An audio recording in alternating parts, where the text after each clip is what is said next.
Hi mga ka-twin bell, ito na tayo. Nakapagluto na ako ng crispy pata. Ayan. Oh, malutong yan. Crispy pata. Malutong siya mga besh. See, malutong siya. Hindi naman siya sunog.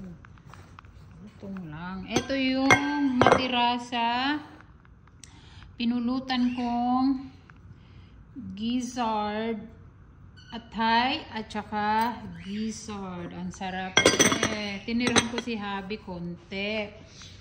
Munti ko nang maubos. At ito naman yung gizzard na adobo at saka atay na adobo. Ayan. Ito naman yung ang tawag nito, munggo. Oh,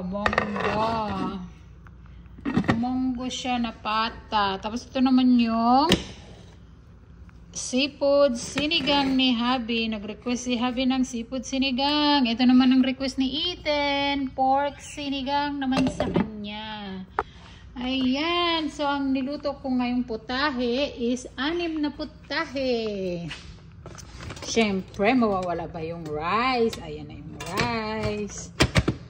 4 na. Takal yun. Alam na. Oh, may ginawa na rin akong sausawan. Masarap to sa pata. O, diba? Kaya magtaka ka pa kung bakit ka tumaba. 12 pounds lang naman ang itinaba. 12 pounds ang itinaas. So, ayan. Go lang. Kain lang ng kain. So, diba? Masarap. Ito, oh, sarap din ito. Sinigang na hipon, oyster, at saka crab daw, kuno. Ayan. Ayan yung oyster. Oh. So, luto na to. I-request kasi ni Habi sinigang na seafood. Tapos si Ethan naman, kaya mahirap pag ako nagluto ng sinigang, kailangan dalawa kasi si Habi gusto niya. Gusto niya rin naman yung baboy. Pero nung natikman niya yung seafood na sinigang, mas gusto niya na yung seafood sinigang. So, ayan oh, diba? Short update tayo ha. Luto na lahat. Wala pa sila. Yan sila nagpunta. Si Ethan, mayroong practice. Meron siyang practice na anong practice niya is football ba yun? Football.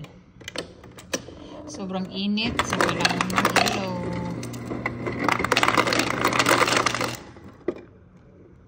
So, kailangan mag-yellow.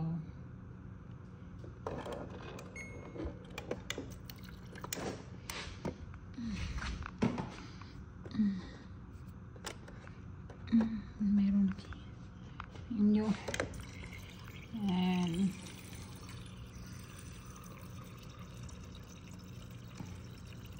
kailangan natin magtubig kasi sobrang init. 100 degree. Oh my God.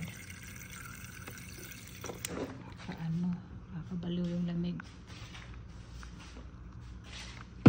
So, pahinaan na natin.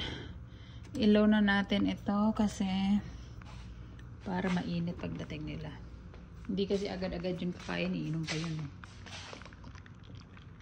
So, yun lang. Short update lang tayo. Okay?